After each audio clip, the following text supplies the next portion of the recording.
किसी ने ये नहीं बताया कि आखिरकार ब्रह्मा के सैक्रिफाइस से आदमी कैसे उत्पत्ति हुआ, इसके बारे में कोई वर्णन नहीं किया गया। सवाल ये उठता है, भारत में सबसे ज़्यादा जो है नौकरियों में जनरल कैटेगरी के लोग काबिज हैं, लेकिन यूजीसी से इन्हें क्या दिक्कत है? एससी एसटी एक्ट अगर ख़त्म होता है तो क्या एससी एसटी एक्ट ख़त्म होने से भारत में छुआछूत और ऊंच नीच भेदभाव खत्म हो पाएगा? जनरल कैटेगरी देश में 90% नौकरियों में काबिज है। एससी एसटी और ओबीसी इनका विरोध करे तो पता भी नहीं चलेगा। जो मीडिया है, मनुवादी मीडिया, वो लगातार यूजीसी के खिलाफ में जो लोग प्रोटेस्ट कर रहे हैं, कहीं ना कहीं पता नहीं क्यों इनके पेट में चुभन सी पैदा हो जाती है। एसटी और ओबीसी को जब से आरक्षण मिला है तब से एक स्वर्ग में लगातार उनके पेट में मरोड़ सी पैदा हुई है। तो खत्म करने के लिए सवर्ण समाज, ब्राह्मण समाज लगातार प्रोटेस्ट कर रहा है। यूजीसी कानून छात्र छात्राओं पर हो रहे उत्पीड़न और भेदभाव, ऊंच नीच जैसी तमाम कुरीतियां जो छात्रों पर हो रही थी। साथियों नमस्कार, आप देखना शुरू कर चुके हैं द बुद्धिस्ट टाइम्स टीवी। मैं धीरेन्द्र। कुछ महत्वपूर्ण बिंदु हैं जिन पर हम चर्चा करने वाले हैं। शिक्षण संस्थानों में लगातार जो है आक्रोश, प्रोटेस्ट हो रहे हैं यूजीसी को लेकर के, आरक्षण को लेकर के, एससी एसटी एक्ट को लेकर के। तो सबसे पहले आपको बता दें, एसटी और ओबीसी को जब से आरक्षण मिला है तब से एक स्वर्ग में लगातार उनके पेट में मरोड़ सी पैदा हुई है। तो आज इस टॉपिक पर हम बात करेंगे। और दूसरा जो मुद्दा है एससी एसटी एक्ट। जी हाँ, एससी एसटी एक्ट जो एससी एसटी समाज के साथ में हो रहे भेदभाव, छुआछूत, ऊंच नीच जैसी कुरीतियों को ख़त्म करने के लिए ये एक्ट लगातार भारत के एससी एसटी के समाज के एक सुरक्षा कवच के रूप में खड़ा हुआ, जिसको ख़त्म करने के लिए सवर्ण समाज, ब्राह्मण समाज लगातार प्रोटेस्ट कर रहा है। अभी हाल ही में जंतर मंतर पर इसको लेकर के कुछ सवर्ण आर्मी के लोग, ब्राह्मण महासभा के लोग, सवर्ण कैटेगरी के तमाम संगठन मिलकर के जंतर मंतर पर प्रोटेस्ट कर रहे थे। और ये वही मीडिया, मनुवादी मीडिया, जिसको बहुत ही बेखूबी से उसको कवर कर रही थी। तो एससी एसटी एक्ट क्या है और एससी एसटी एक्ट अगर ख़त्म होता है तो क्या एससी एसटी एक्ट ख़त्म होने से भारत में छुआछूत और ऊंच नीच भेदभाव खत्म हो पाएगा? इस पर भी हम बात करेंगे। हाल ही में भारत सरकार ने जो यूजीसी कानून छात्र छात्राओं पर हो रहे उत्पीड़न और भेदभाव, ऊंच नीच जैसी तमाम कुरीतियां जो छात्रों पर हो रही थी, उनको लेकर के जो भारत सरकार ने यूजीसी एक्ट पास किया, उसको लाया, जिसके खिलाफ में कुछ कथाकथित जो सवर्ण कैटेगरी के लोग हैं वो रोड पर उतर आए। ब्राह्मण समाज के विशेष रूप से इस पर रोड पर उतर आए कि ये जो यूजीसी एक्ट है ये इनके खिलाफ में है। यानी जो है उनको पहले ही पता चल गया कि यूजीसी जो एक्ट है वो ब्राह्मणों के खिलाफ में है। बल्कि जो भारत सरकार है वो यूजीसी एक्ट इसलिए कहीं ना कहीं लाती है कि भारत से जो है छुआछूत और भेदभाव, ऊंच नीच जैसी जो कुरीतियां हैं वो भारत से समाप्त की जा सकें और शिक्षण संस्थानों में भी सभी कैटेगरी के छात्र छात्राएं एक साथ में मिल करके समानता, मैत्री, भाईचारा को साथ में जो है उसको बढ़ावा दिया जाए। तो इसको लेकर के भी आज हम बहुत ही महत्वपूर्ण इन सब्जेक्ट पर हम बात करने वाले हैं। अब आपको हम बता दें, यूजीसी पर कुछ भारत के बुद्धिजीवियों के बयान आए हैं जिन पर हम आपको बताना चाहेंगे। यूजीसी को जनरल कैटेगरी देश में 90% नौकरियों में काबिज है। अगर एससी एसटी और ओबीसी इनका विरोध करे तो पता भी नहीं चलेगा। राम गोपाल यादव जो सांसद हैं सभा से, वो कह रहे हैं इस पर भी हम बात करेंगे। और अभी हाल ही में साक्षी महाराज जो भाजपा के सांसद हैं, उनका बयान आता है और बोलते हैं कि यूजीसी विवाद में, अब मैं विवाद क्यों बोल रहा हूँ इसको भी मैं आपको बताना चाहूँगा, क्योंकि जो मीडिया है, मनुवादी मीडिया, वो लगातार यूजीसी के खिलाफ में जो लोग प्रोटेस्ट कर रहे हैं, कहीं ना कहीं पता नहीं क्यों इनके पेट में चुभन सी पैदा हो जाती है कि अगर यूजीसी के समर्थन में ये लोग बोलते हैं तो वो इसको विवाद बताते हैं। तो ये शब्द मेरे नहीं, ये शब्द जो है इस मीडिया के हैं जिसने प्रकाशित किया, मैं आपको स्क्रीन पर दिखा सकता हूँ। साक्षी महाराज कहते हैं कि सवर्ण 10% हैं और SC ST OBC 90% हैं। अगर ये SC ST OBC एकजुट हो जाएं तो कोई सवर्ण, ना MP, ना MLA और ना ही मुख्यमंत्री, ना ही प्रधानमंत्री, ना ही राष्ट्रपति बन सकता है। तो ये बहुत बड़ा बयान है साक्षी महाराज का, जो भाजपा के सांसद हैं। लेकिन इस पर राजनीति क्या है, इस पर हम बात करेंगे आज के इस मुख्य कार्यक्रम में, शो में। आगे हम बात करेंगे एक और। RSS प्रमुख मोहन भागवत कहते हैं कि यूजीसी पर कानून सभी को मानना चाहिए। जी हाँ, मोहन भागवत कह रहे हैं कि यूजीसी पर कानून सभी को मानना चाहिए और ये भेदभाव, जातिवाद को खत्म करने के लिए बहुत ही अच्छा कानून है। आरक्षण पर RSS प्रमुख मोहन भागवत का बयान आया है कि आरक्षण 200 सालों तक भी अगर दिया जाए तो अनुचित नहीं है। इस पर भी हम जानेंगे और बात करेंगे आज के इस विशेष शो में। अब साथियों, आपको बता दें यूजीसी क्यों ज़रूरी है भारत के छात्र छात्राओं और शिक्षण संस्थानों के लिए। वर्ष 2014 से 2021 तक उच्च शिक्षा संस्थानों में जातिगत भेदभाव के 72 बच्चों की जान गई है। जी हाँ, जातिगत भेदभाव के 72 बच्चों की जान गई है। ये जो आंकड़ा है 72 से 98 के बीच में है। इस पर कालखंड में एक ऐसा भी मामला सामने नहीं आया जिसमें जातिगत भेदभाव के फर्जी आरोपों से किसी बच्चे का भविष्य खराब हुआ हो।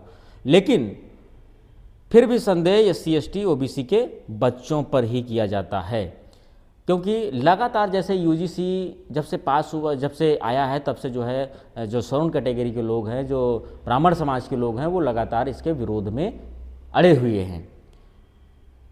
अब आपको बता दें, एक हमारे पास सर्वे है जो भारत सरकार का ही है।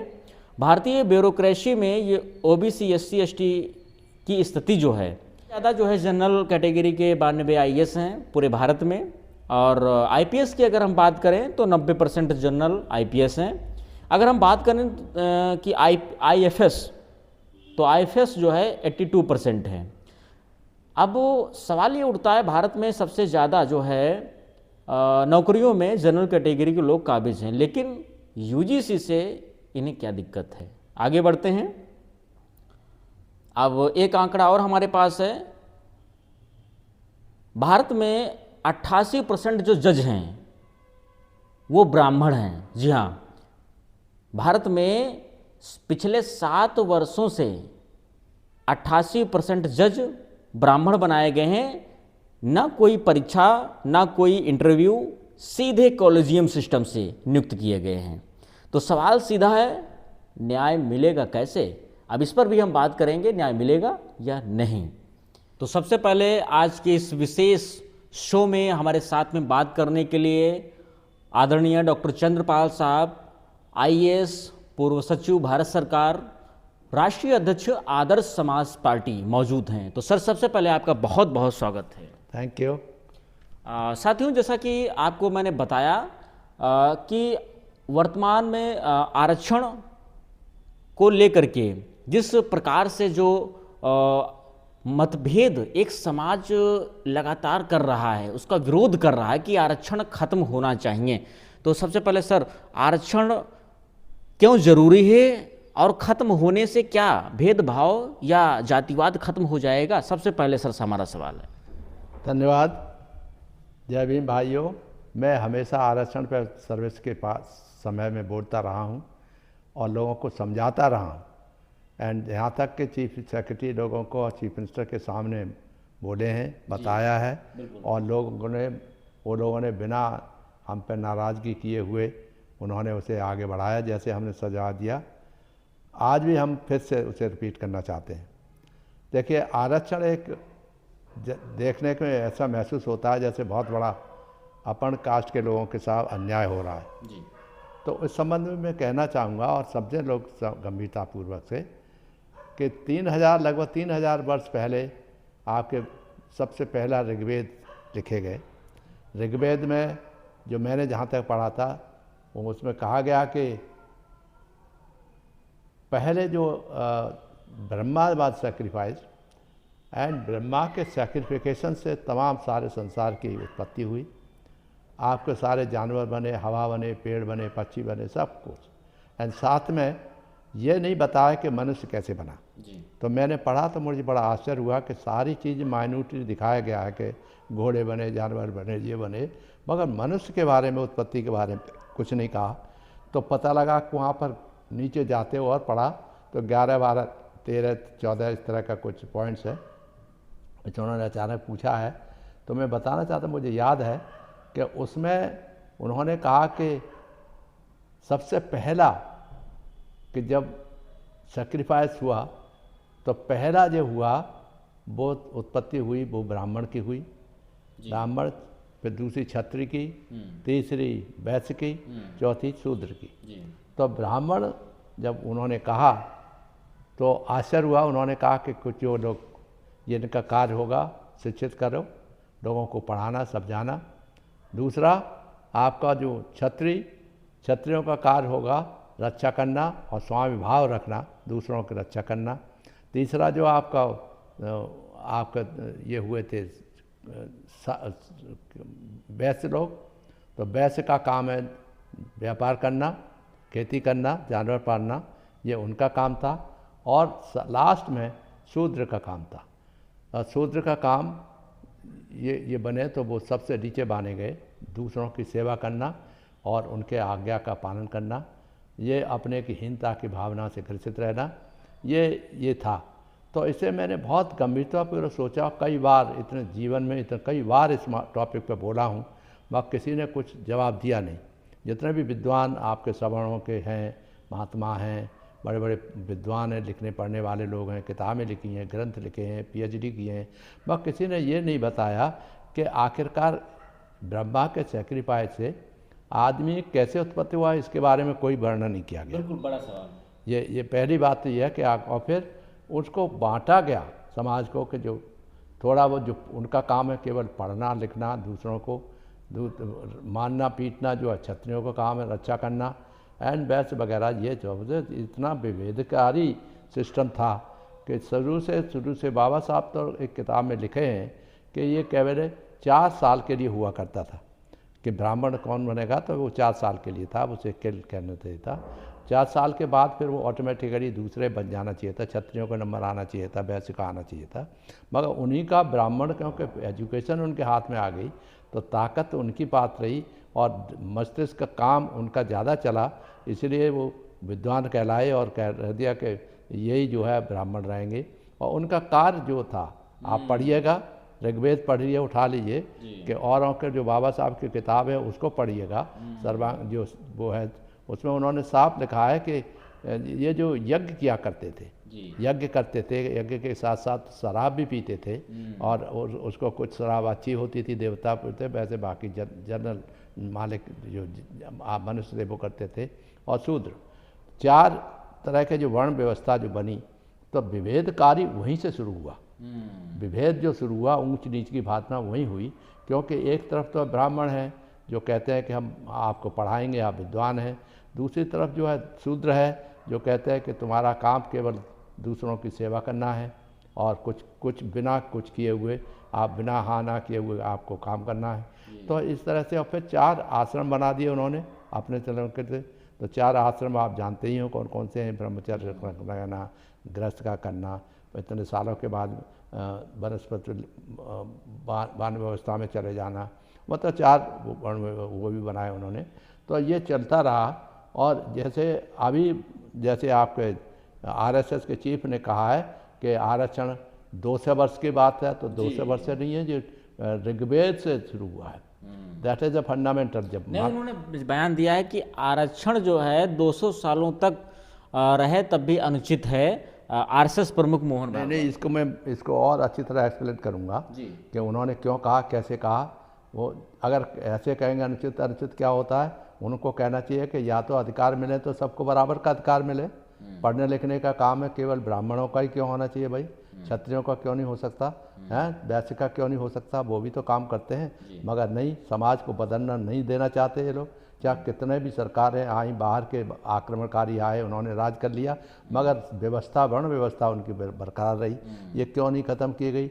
न तो अंग्रेज़ों के ज़माने में ख़त्म की गई, न मुसलमानों के ज़माने में की गई, न और बाहर के आक्रमणकारी आए उनके ज़माने में कुछ को नहीं की। वो वर्ण व्यवस्था के अनुसार वही सबसे बड़ी लड़ाई है।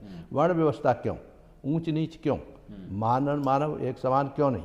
लेकिन इस पर भी जो है आरएसएस प्रमुख मोहन भागवत बोलते हैं कि जो जातियां जो बनाई वो पंडितों ने बनाई, ब्राह्मणों ने बनाई।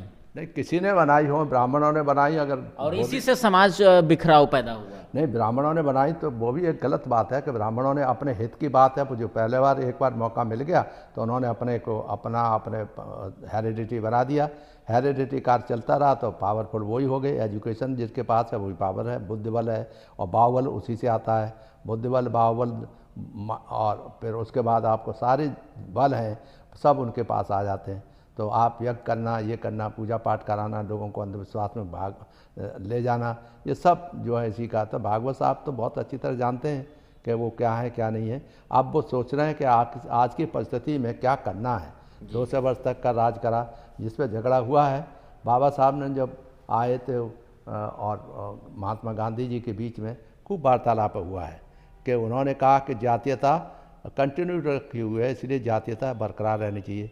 वर्ण व्यवस्था, वो बाबा साहब ने कहा वर्ण व्यवस्था जननी है जातीयता की, इसलिए वर्ण व्यवस्था जब से चली है वो ख़त्म होनी चाहिए। कितनी बड़ी बात है। बाबा साहब ने तो इतना सोचा भी नहीं था किसी दूसरे ने, तब बाबा साहब ने ये बात उठाई थी कि वर्ण व्यवस्था शुड गो।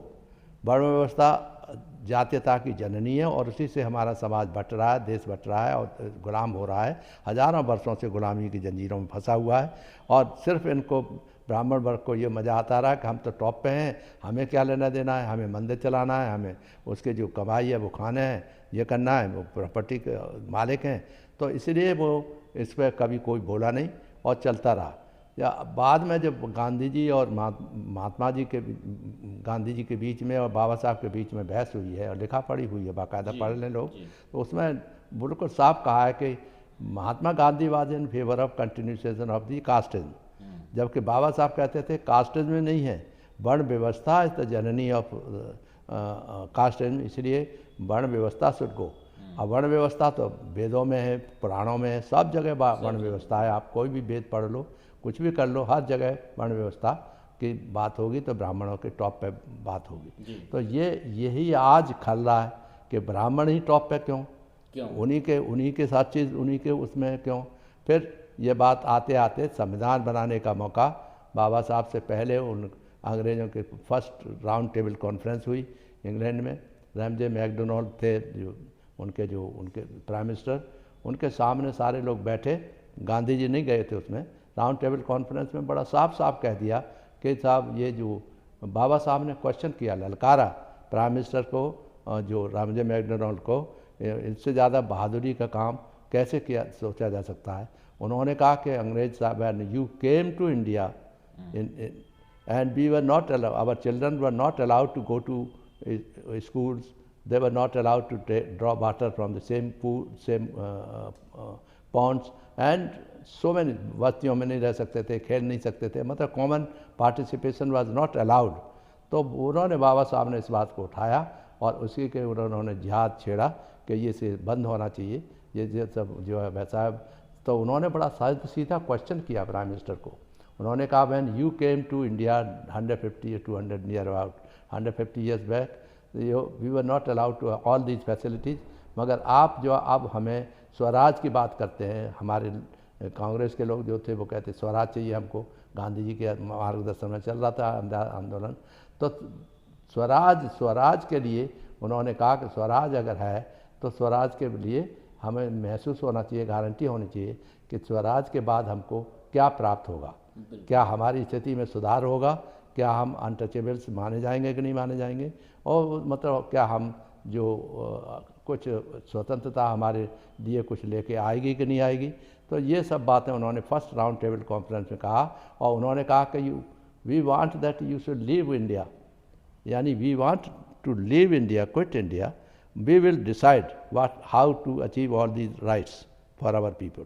ये जो बाबा साहब डॉक्टर अम्बेडकर ने फर्स्ट राउंड टेबल कॉन्फ्रेंस में ही जोर से कहा, ललकारते हुए कहा। तो उसके बाद वो तय नहीं हो पाया। तो वहाँ से जब लौट के आए गांधी जी, बाबा साहब लौट के आए तो गांधी जी वगैरह सब ने बड़ा स्वागत किया बॉम्बे में कि जो बहुत ही बहादुर कोई आदमी है जिसने कि प्राइम मिनिस्टर को ललकारा कि हमें आप आए थे तब अन्याय अत्याचार होते थे, बराबरी का हिस्सा नहीं मिलता था, आज भी वही स्थिति है, इसीलिए पहले हमको बता दो कि हमको क्या मिलना है स्वतंत्रता से, स्वाधीनता से। ये कितनी बड़ी बहादुरी का काम है ना, जिससे कहते हैं राष्ट्रीय हित की बात करना। 1930 की क्या 2930 की बात है, उस समय की बात करना, अंग्रेज़ के प्राइम मिनिस्टर के सामने की बात करना, कितनी बड़ी बहादुरी का काम है, कितनी बड़ी। कौन जो आज छोटे छोटे थोड़े बातें पढ़ लेते हैं वो समझते हैं कि बहुत बड़े नेता हो गए। तो बाबा साहब डॉक्टर अम्बेडकर ने जो बात कही वो सेकंड राउंड टेबल कॉन्फ्रेंस में जब हुई तो उसमें सारे लोगों को इन्वाइट किया गया। Gandhi ji was also there and others, जितने भी नेता थे दूसरी कास्ट के, दूसरे रिलीजन्स के और राजाओं के, उनके जो प्रतिनिधि थे। तो उसमें जो बात होती रही और ये तय हुआ कि कैसे समस्या का हल किया जाए। तो मैकडोनल्ड जो प्राइम मिनिस्टर थे उन्होंने नहीं कुछ नहीं ढूंढ पाए, और ये हमारे इंडियंस के जितने लेटर डेलीगेट्स थे वो कुछ नहीं कर पाए, इसलिए उन्होंने छोड़ दिया कि जो मैकडोनल्ड जो प्राइम मिनिस्टर हैं जो डिसाइड करेंगे उसके अनुसार कार्रवाई हो की जाएगी। तो बाद में सेकेंड राउंड टेबल कॉन्फ्रेंस में ये बात ये तय हुई। उसके बाद जो बात तय कही, हर एक ने, प्राइम मिनिस्टर ने अपना एक अनाउंसमेंट कर दिया कि हर एक को एक सेपरेट इलेक्टेड दिया जाएगा, जो भी था उसको सेपरेट इलेक्टेड दिया जाएगा। और सेपरेट इलेक्टेड मिलने से ये था कि हर आदमी अपना अपना महत्व समझेगा, अपने अपने विकास करेगा, अपने जो करेगा। तो उसके आधार पर गांधी जी और उसका जो अनटचेबल्स को भी दिया गया, अनटचेबल्स कहते थे उस समय, उनको भी अधिकार मिला। तो इसी पे उन्होंने हड़ताल, भूख हड़ताल कर दी ये जो यरवदा जेल में कि हाँ, जब तक मैं इसको किसी भी तरह से बंटवारा नहीं होने दूंगा और कभी भी अनटचेबल्स अलग नहीं हो सकते। इसको पूना पैक्ट नाम दिया गया। उसको जो है फिर पूना पैक्ट हुआ, और होने के बाद ये हुआ कि शिक्षा में और एजुकेशन में, एजुकेशन प्लस साथ में नौकरियों में और शिक्षा में आरक्षण रहेगा, हर एक स्पेशल आरक्षण दिया जाएगा, जिससे कि वो यही बात हुआ।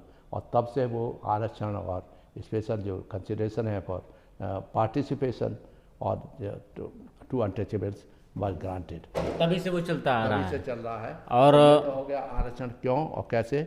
अब वो एक तरह की संधि है, क्योंकि वो गांधी जी के सामने गए लोग, गांधी जी के सामने लोग गए तो वो मरणासन स्थिति में थे। मरणासन स्थिति में भी उन्होंने बाबा साहब ने जाते उन्हें देखा और उनके आंखें बंद सी हो रही थी। तो उन्होंने साफ कहा कि Mahatma, you have not been fair to us, यानी बाबा साहब ने महात्मा गांधी से कहा you have not been fair to us. और what replied Gandhi that, but you want to save my life. तो आप इमेजिन करो उन दो नेताओं के बीच में इस आधार पर संधि हुई कि you want to save my life, अगर लाइफ नहीं बचती तो शायद आज़ादी उस समय बहुत रही ख़त्म हो जाती, आगे नहीं बढ़ पाते, आज़ादी का आंदोलन नहीं चल सकता था। तो इसलिए आंदोलन चला और चलने के बाद ये तय हो गया कि ये होना चाहिए। जब मैकडोनल्ड साहब ने यही कह दिया कि वो बहुत अच्छा था कि सबके दे दिया जाए। आरक्षण तब से शुरू हुआ और आरक्षण के नाम पर वो जो आज भी होता रहता है, कोई आरक्षण पूरा नहीं हुआ, चलता रहा आरक्षण। फिर जब फर्स्ट कॉन्फ्रेंस कोई संविधान भी बन गया, फिर बाबा साहब को ही संविधान का रचयिता बनाना नियुक्त किया गया सारी कॉन्स्टिट्यूंट असेंबली ने। तो उसमें कॉन्स्टिट्यूंट असेंबली में जो किया उस समय बहुत बहस हुई है, आपको पढ़ लें, लोग रखे होंगे, मैंने तो सब। जी बिल्कुल। अब हम आगे बढ़ेंगे। अभी हाल ही में जंतर मंतर पर कुछ सवर्ण संगठन, सवर्ण आर्मी, ब्राह्मण संगठन, ब्राह्मण महासभा इत्यादि लोग जो है जंतर मंतर पर प्रोटेस्ट किए थे और उन्होंने बोला कि उनकी मांगे हैं कि जो है आरक्षण खत्म होना चाहिए। तो इन लोगों को इस मांग पर, इनके सवर्ण आर्मी की इस मांग पर आपका क्या कहना है सर? क्या आप देखिए, आरक्षण तो अब एक तरह का हिस्टोरिकल फैक्ट हो गया है जी, जैसा मैंने अभी डिस्कस किया। जो वास्तविकता है कि अगर आरक्षण समाप्त होता है तो हमारे अधिकार कैसे वापस मिलेंगे, ये प्रश्न सोचने की बात है। कोई कमेटी के माध्यम से, पार्लियामेंट के माध्यम से, किसी के माध्यम से ये हो जाए कि पहले आरक्षण कास्टिज्म खत्म हो, ऊंच नीच की भावना खत्म हो, तभी तो आरक्षण खत्म होगा। तभी तो अन्यथा जब तक कास्टिज्म है प्रिवेल करती है, ऊंच नीच की भावना प्रिवेल करती है, डिस्क्रिमिनेशन होता है, तब आरक्षण खत्म होने का प्रश्न नहीं आता।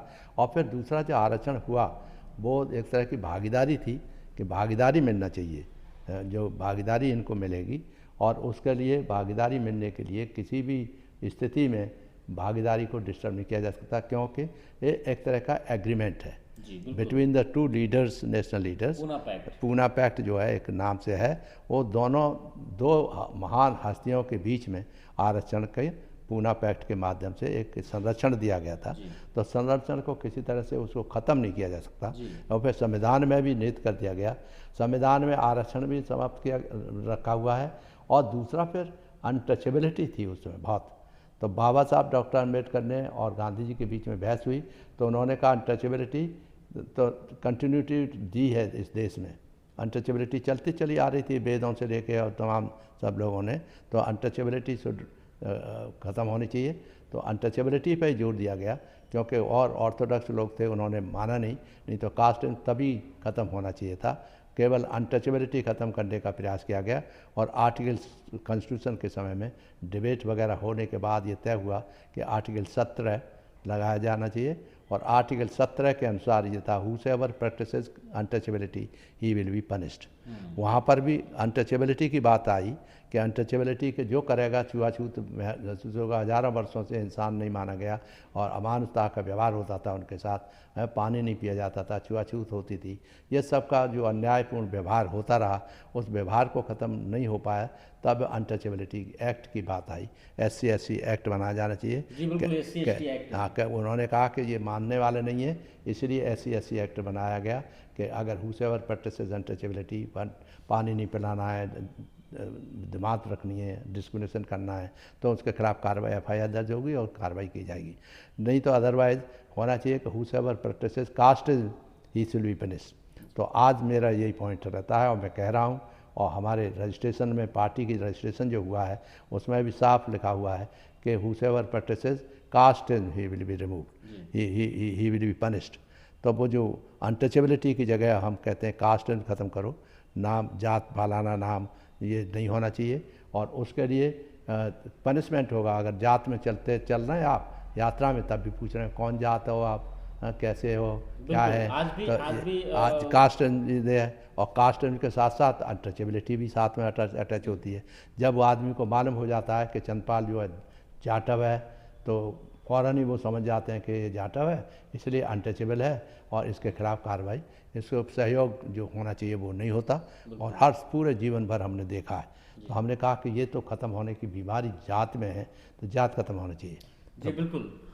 तो जैसे कि जो लोग कहते हैं कि आरक्षण खत्म होना चाहिए, उनको इस बात को कान खोल कर सुन लेना चाहिए कि आरक्षण खत्म करने से पहले जातियां खत्म होनी चाहिए, तभी आरक्षण। जात खत्म करने के लिए हमने फॉर्मूला दिया है जी, और वो आपने पार्टी के उद्देश्य भी है जी कि जातीयता समाप्त करो जी, बिल्कुल, सांप्रदायिकता खत्म करो, ऑनेस्टी के साथ रहो, बेईमानी खत्म करो, भ्रष्टाचार खत्म करो, जीरो टॉलरेंस ऑफ करप्शन, सब बातें। उसमें साथ में कहा कि जातीयता खत्म करने के लिए आप एक सिंपल से पार्लियामेंट में एक्ट पास कर दीजिए, क्योंकि तमाम एक्ट पास होते रहते हैं, बहुत जल्दी जल्दी पास भी हो जाते हैं, इंटरेस्ट होता है, फिर भी पास हो जाते हैं, झगड़ा होता है फिर भी पास हो जाता है। तो एक जो नेशनल इंटरेस्ट का एक्ट है उसको क्यों नहीं पास कर सकते? आप एक्ट पास करिए हैं, उसमें कहिए whosoever practises casteism he will be punished, तो अपने आप ही कास्ट पहले अनटचेबिलिटी था, उसकी जगह कास्टिज्म हो गया, क्योंकि अनटचेबिलिटी एक्ट के माध्यम से ही SC/SC एक्ट बना, तभी तो अनटचेबिलिटी पे थोड़ा कंट्रोल हुआ है। अगर SC/SC एक्ट न बना होता तो शायद ये अनटचेबिलिटी होती और गले में हाड़ी होती और फटे पुराने कपड़े पहने होते। कोई जो मानवाधिकार मिले हैं वो बाबा साहब के वजह से मिले और आर्टिकल 17 की वजह से मिले हैं, तो आर्टिकल 17 को अमेंड करके कास्ट जोड़ दिया जाए। साथ ही whosoever practises surname, caste surname article 18 है, वो भी हमने सजेस्ट किया है कि आर्टिकल 18 के अंतर्गत जितने भी कास्ट सरनेम है दे शुड बी अबॉलिश, और कानून के अंतर्गत वो भी पार्लियामेंट के अंतर्गत किया जाना चाहिए। तो ये दो इम्पोर्टेंट डिसीजन हम चाहते हैं कि ले ले, तो अब मैं समझता हूँ कि हमारे प्रधानमंत्री जो यशस्वी प्राइम मिनिस्टर सारे संसार में नाम कमा रहे हैं, कम से कम ये देश की रूढ़िवादिता से तो हटाइए, जातीयता से ख़त्म करिए।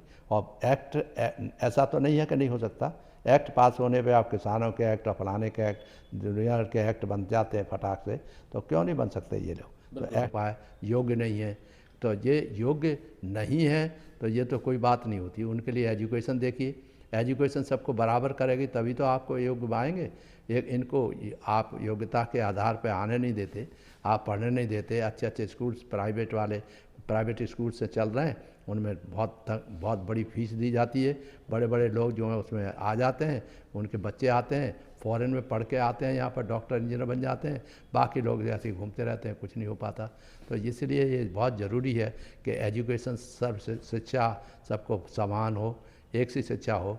अगर ये डेमोक्रेसी है, संविधान से देश चलता है, संविधान में सब इक्वलिटी बिफोर लॉ है, उसके अनुसार हो, तो मैं समझता हूँ कि धीरे धीरे लोग समझने लगेंगे और करेंगे। जैसे अब महिलाओं का उद्धार था, बाबा साहब ने किया, तो महिलाएं भी आने लगी और उसमें भाग लेती हैं, पॉलिटिक्स में आती हैं, हर क्षेत्र में अपने झंडा फहरा रही हैं, क्योंकि जब भागीदारी है तभी तो। जब वहाँ जा ही नहीं पाती थी तो पहले तो कैसे होती? तो ये UGC एक्ट जो है उसको लेकर के लगातार शिक्षण संस्थानों में प्रोटेस्ट हो रहे हैं। SC/ST OBC जो जनरल कैटेगरी की जो महिलाएं हैं, जो छात्राएं हैं, वो भी जो UGC एक्ट है उसके समर्थन में JNU की जो JNU अध्यक्ष हैं अदिति मिश्रा, वो भी इसके समर्थन में है और लगातार प्रोटेस्ट चल रहा है कि UGC एक्ट जो है लागू किया जाए। नहीं, ये तो ठीक है, कुछ ब्राह्मण भी कहेंगे, कुछ ठाकुर भी कहेंगे कि साहब UGC बराबर होना चाहिए, मगर जब इसलिए कहेंगे कि उन्हें महसूस हो रहा है कि अगर हम इस समय अगेंस्ट में बोलेंगे तो उससे कुछ फ़ायदा तो होने वाला है नहीं, हंगामा करते रहेंगे, मगर ये तो नहीं है कि वो बदलाव कर सकें। लेकिन एक समाज ऐसा भी है जो रोड पर उतर करके UGC एक्ट को खत्म करने के लिए लड़ाई लड़ रहा है। वो ब्राह्मण समाज है, वो ब्राह्मण समाज ओपन तौर पे बोल रहा है कि UGC एक्ट जो है वो सिर्फ सीधा ब्राह्मणों की तरफ है, उसको खत्म करने नहीं, ऐसा है कि अगर ब्राह्मणों का हिस्सेदारी जितने परसेंटेज ऑफ पॉपुलेशन है उसके आधार पे आप ब्राह्मणों को ले लीजिए, ठाकुरों को ले लीजिए, क्षत्रियों को ले लीजिए, सबको ले लीजिए, कौन मना करता है? इनको ले लीजिए। मगर ये जो काम है, जो आरक्षण है, उससे महत्वपूर्ण आरक्षण है वो है आपका टेम्पल्स का मैनेजमेंट। टेम्पल है, जितने पुराने टेम्पल हैं हमारे सभ्यता बताते हैं, उनमें कहीं पुजारी हैं क्या शेड्यूल कास्ट के? क्या कोई आरक्षण का उसमें नाम है क्या? तो क्यों नहीं होना चाहिए? क्यों नहीं भागीदारी उनकी होनी चाहिए? जहाँ देखो वहाँ उनकी पोजीशन हमेशा अपर हैंड है, और वही रिक्रूटमेंट करते हैं, वही एंट्री देते हैं, वही सब कुछ करते हैं, वही योग्य बताते हैं, कोई अयोग्य बताते हैं। तो इसको सिस्टम के अनुसार होना चाहिए, जिससे कि आप seniority subject to register unfit हमने फार्मूला लगाया, उसको लागू करिए पूरे देश में और हर वर्ग में लागू करिए। तो ब्राह्मण जो है अपने को जब बहुत ज़्यादा कहते हैं कि हम तैयार हैं, तो समाज यह कि आरक्षण अपना ख़त्म करें पहले। जो हज़ारों करोड़ों के मालिक बने बैठे हैं, हर आदमी हज़ारों करोड़ मिलता है और तिलक छापे लगा करके अपने सारे देश को आगे बढ़ाने का काम करते हैं। अच्छा रहिए, आप करिए, मगर दूसरों का हक तो देने दीजिए ना। इसलिए हमने एक फार्मूला बताया और हमने सारे शंकराचार्यों को औरों को एक आध ने बुलाया भी था। हमने ये कहा कि आप जो शंकराचार्य की बात है तो आप रोटेट करिए शंकराचार्यों को। हैं, ऊपर से कोई जो ब्राह्मण होगा, फिर वैश्य होगा, फिर क्षत्रिय होगा, जो भी है शूद्र होगा, ऐसे शंकराचार्य बने तो सब एकता के सूत्र में बनेंगे लोग, ये करेंगे। दूसरा, इनके जो पुजारी बनने का काम है, क्योंकि पावरफुल पोस्ट तो पुजारी है, उनमें आरक्षण केवल ब्राह्मण ही ज़्यादातर रहते हैं, तो उसके दूर करने के लिए हमने कहा है कि इसमें जो है आप शिक्षा के बारे में, शिक्षा के अंतर्गत इंट्रोड्यूस करिए कि जो भी पुजारी का काम करना चाहेगा वो एजुकेशन भी प्राप्त करेगा पुजारी वाली, और पुजारी के मंत्र पंत्र जो भी करने वो करेंगे, तो हर एक आदमी को पुजारी बनने का अधिकार होगा मंदिर का। तो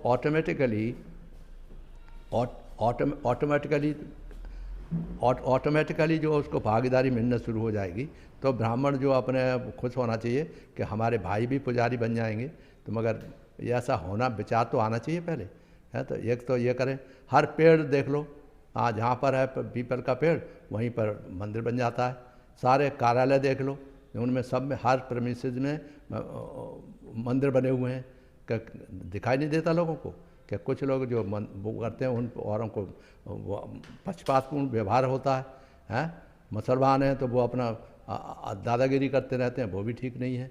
और इस तरह से आपसे में झगड़ा हो रहा है जो देश में, वो इसी का है कि पुजारी बने, ठीक है, हर एक को बने, हर एक को अधिकार हो, और हर एक प्रेमिसेस के अंतर्गत ही सब कुछ होना चाहिए।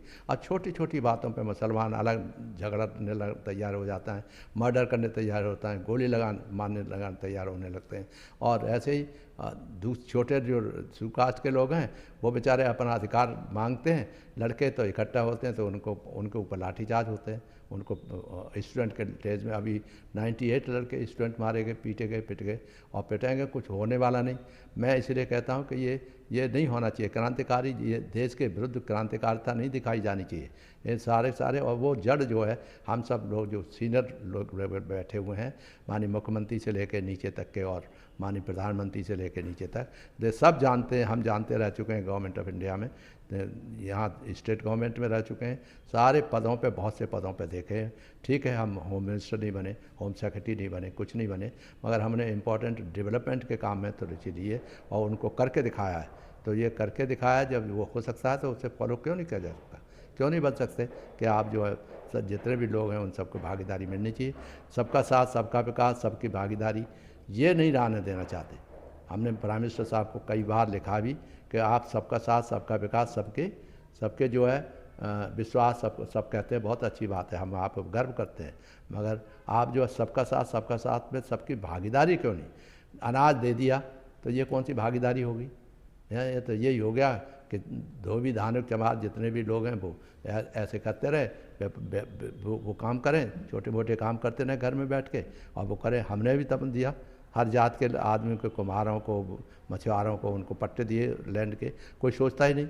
हाँ, दलित चिल्लाते रहते हैं, दलित एक गाली है, फिर भी दलित कहेंगे क्या? आज के बाद जो भी सुन रहे हैं नेता लोग, वो नहीं कह सकते कि दलित शब्द कोई यूज़ करेगा उसको पनिशमेंट मिलेगा। जब शक्ति मिलेगी ऐसे तो अपने आप ही सुधारा हुआ समाज का कि दलित क्या होता है, क्या दलित है? हर आदमी दलित है। अगर ऐसी बात है तो ये करना बहुत ज़रूरी है। डिसीजन कौन लेगा? कोई चंदपाल अगर बना दें आप चीफ मिनिस्टर, फिर देखिए दूसरे दिन ही ऑर्डर होगा। जितने भी ऑफिस में डॉक्टर अम्बेडकर की मूर्ति लगी है वो चंदपाल नहीं लगवाई थी, सब जगह आगरा शुरू किया और जगह शुरू किया। और इसलिए इसमें नुकसान क्या है? जब औरों के आप पिक्चर लगा सकते हैं तो इनका भी पिक्चर लगना चाहिए। गांधी जी का लग सकता है तो इनका भी लगना चाहिए। और फिर आज तो सारा संसार पर रिकॉग्नाइज कर रहा है कि बाबा साहब डॉक्टर अम्बेडकर ने जो देश के हित के लिए, इंडिया के लिए आज सारे वर्ल्ड में छा रहा है, वो इसलिए उन्हीं के जो सिद्धांत हैं उसी के आधार पर हो रहा है कि सबको भागीदारी मिलनी चाहिए। और भागीदारी जब तक नहीं मिलेगी तब तक कुछ नहीं। क्योंकि भागीदारी, जात बदल के लोग MP बन रहे हैं और कुछ न कोई सुनने वाला नहीं है। हम खुद पीड़ित हैं, 2-3 बार हम ही MP बने, फर्जी आदमी खड़ा कर देते हैं और जात बदला हुआ। वो सब जानते हैं। प्राइम मिनिस्टर का साहब को हमने रिपोर्ट किया, हमने जो प्रेसिडेंट ऑफ इंडिया को कहा, ऐसा वाइस प्रेसिडेंट को कहा कि जात, लोगों ने पार्लियामेंट में कहा भी, मंत्री जी कहा उन्होंने जात नहीं होनी चाहिए, मगर फिर भी किया हुआ, कोई पूछने वाला नहीं। SP सिंह बघेल में नाम दे के कह रहा हूँ, 2 बार से वो MP बने हुए कि जात बदल के जब बघेल हैं, शुरू कास्ट हो नहीं सकते। तो एक तो ये डिसीजन होना चाहिए कि कास्ट ख़त्म कर दो या तो, और कंपटीशन होने दीजिए। और कंपटीशन होने देने के लिए सबको समान शिक्षा मिलनी चाहिए, जिससे कि समान शिक्षा के आधार पर वो आगे बढ़ सकें। और ये जो दुनिया भर का देश को तोड़ने वाले काम हैं, आपसे भी बढ़ाना, आपके RSS के चीफ जो कह रहे हैं कि आरएसएस के चीफ को इतिहास ये पढ़ लें अपने ऋग्वेद से लेकर ये तमाम, और फिर देखें कि ब्राह्मणों का रोल क्या था, क्षत्रिय रोल क्या था। भगवत गीता पढ़ लें, 18वें चैप्टर में भगवत गीता में लिखा हुआ है, भगवान कृष्ण कहते हैं, किन से कहते हैं, अर्जुन से, कि देख तुम्हें मैंने सब बात बता दी, बड़ी कॉन्फिडेंशियल है, सावधान रहना। और आपको ये 41, 42, 43, 44 ये जो श्लोक हैं भगवत गीता के, उसमें पढ़ लीजिए कि किसका किसका क्या काम है। तो उन्होंने कहा ब्राह्मण कौन है, क्षत्रिय कौन है, वैश्य कौन है, शूद्र कौन है। भगवत गीता में ये कहलवा दिया लोगों ने कि साहब ये जो वर्ण है वो मेरे द्वारा ही बने हुए जान, मगर मुझे अकर्ता मान। तो ऐसे भगवान कृष्ण के बारे में बात करते हैं लोग, बताइए कि साहब उन्होंने भगवान कृष्ण ने बनाए, तो भगवान ने बनाए, तो वो तो कहते हैं भगवान ने कृष्ण ने बनाए। अब आपके मंत्री कह रहे हैं कि ये पंडितों ने बनाए। तो भगवान कृष्ण तो भगवान थे, वो तो जात-पात में विश्वास करते नहीं थे, फिर कैसे बना दिया उन्होंने? बनाए तो फिर इन्होंने बनाए ना, ब्राह्मणों ने बनाए। तो कौन ब्राह्मण है? तो ब्राह्मणों को चुपचाप रहने दीजिए। अब आप ब्राह्मण का काम दूसरे लोगों को करने दीजिए, तब आप देखेंगे कि देश में तो ब्राह्मण ही भगवान है ना। हाँ, तब क्रांति हो जाएगी, देश में क्रांति होगी, और बहुत ज़रूरी। खून खराबे से कभी क्रांति नहीं होने वाली। क्रांति करेंगे, खून खराबा करते रहेंगे, तो फिर तो जनरेशन के जनरेशन जो है आतंकवाद में छा जाएगी। मैं नहीं चाहता कि किसी तरह का आतंकवाद हो, है। शांतिपूर्वक ढंग से करिए, दया करुणा प्रेम मैत्री पर चलिए और आगे बढ़ते जाइए, और देश को भी बचाइए। और जितने भी नेता जो बोल रहे हैं, जो बोलते हैं, चाहे जिन्होंने आपका नाम लिया अभी आपने, वो सबको मैंने देखा है, सब अपनी अपनी जात की बात आते हैं। पॉलिटिक्स आ गई तो अपनी जात की बात करेंगे, पॉलिटिक्स आ जाएगी तो करेंगे। हम बैठे हुए हैं क्योंकि हमने कहा दया करुणा प्रेम मैत्री पे आधार पर, सर्व मानव एक समान के आधार पर देश को बनना चाहिए, तो आप देश आगे बढ़ेगा। मगर स्वार्थी लोग जो हैं सब एक जात विशेष के आधार पर थोड़ा हो गया, गुंडागर्दी के आधार पर पावर में आ गए, फिर आप अच्छे लोगों का कोई वैल्यू नहीं, कोई मतलब नहीं। मैं समझता हूँ कि आप सब देश ऐसे स्टाइल पर चल रहा है कि अगर नहीं हुए तो मार धाड़ खून खराबा होगा, तो फिर कैसे कोई आदमी बचेगा। हमारा जैसा आदमी भी जो बोलता है साफ साफ, उसको भी किसी दिन मार दिया जाएगा। जय भीम, जय भारत।